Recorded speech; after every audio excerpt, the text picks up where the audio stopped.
let's just say we had 4 times 2 plus 6.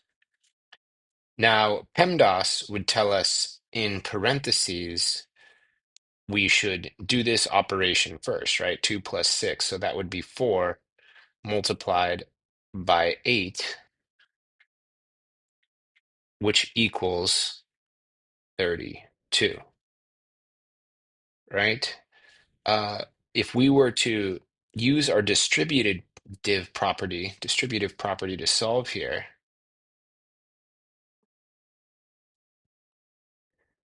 we would first distribute our 4 and multiply it by 2, right? 4 times 2 is 8 plus 4 times 6, which is 24, and we would still get 32.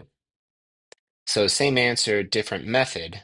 So what we can see is if we introduce the idea of a variable, for example, if we had 4 times x plus 2, we're acknowledging the fact that when we had a number there, it worked to distribute it.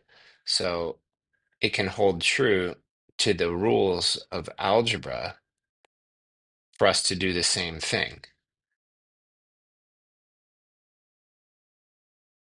right? That's what we're doing when we distribute it, the same.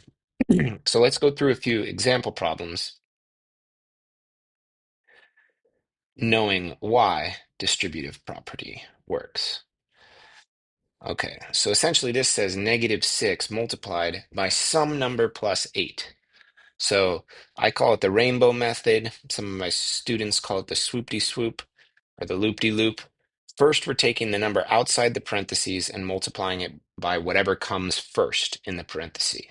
So a -6 times a, we could just simply call -6a, right? Numbers and variables, they're kind of like oil and water. They have to stay separate. The second one, we have this -6, and I like to think of this middle symbol, whether it's plus or minus, it's attached to that number. So we have a -6 times a positive 8. So that a negative times a positive would be -48.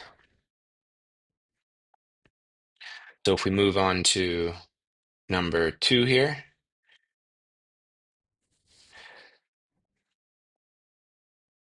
we know that first we multiply the outside by the inside.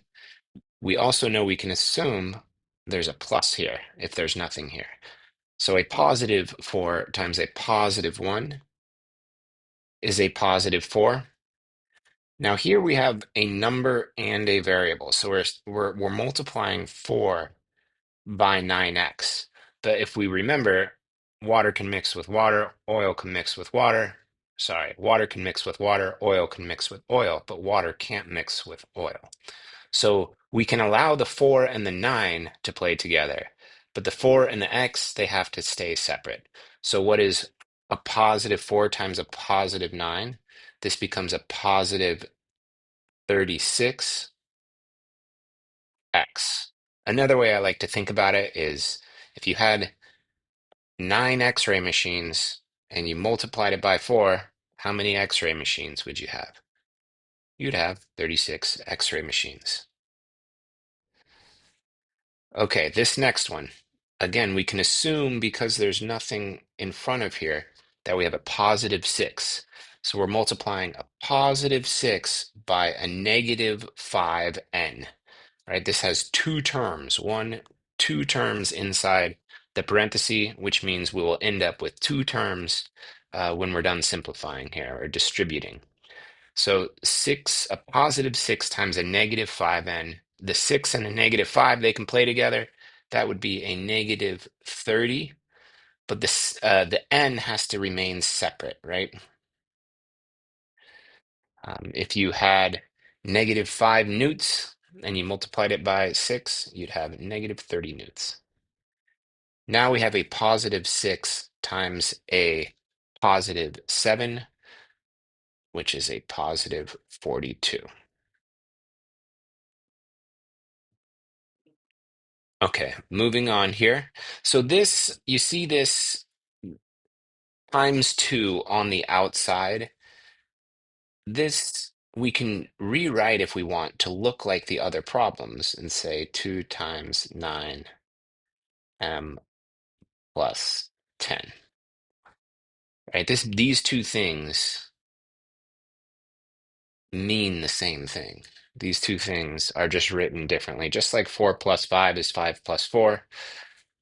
So now that we're in a more familiar orientation, we can follow our procedure. What is what is on the outside multiplied by the first term on the inside? We know we have two terms, so we'll end up with an answer of two terms.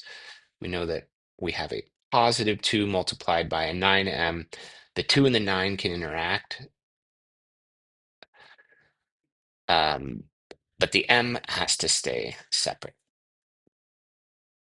Now we have our 2 multiplied by a positive 10, which is 20, right? And we cannot combine these two things because they are not like terms. One has an m and one does not. So let's go down to some more difficult problems here to see if we can find, well, it looks like this is about as difficult as we get. Maybe we'll throw some negatives in here.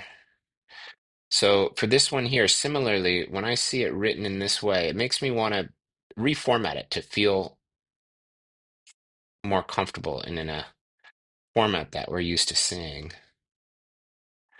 So here we have a negative 4 on the outside, two terms on the inside. We would have negative 4 times a negative 6p. The numbers can interact. A negative times a negative is always a positive, so this would be a 24p after multiplying the negative 4 by negative 6p. And then we have our negative 4 second multiplied by a positive 7, which would be a negative 28. Hopefully you feel a little more comfortable with distribution. Thanks for joining me.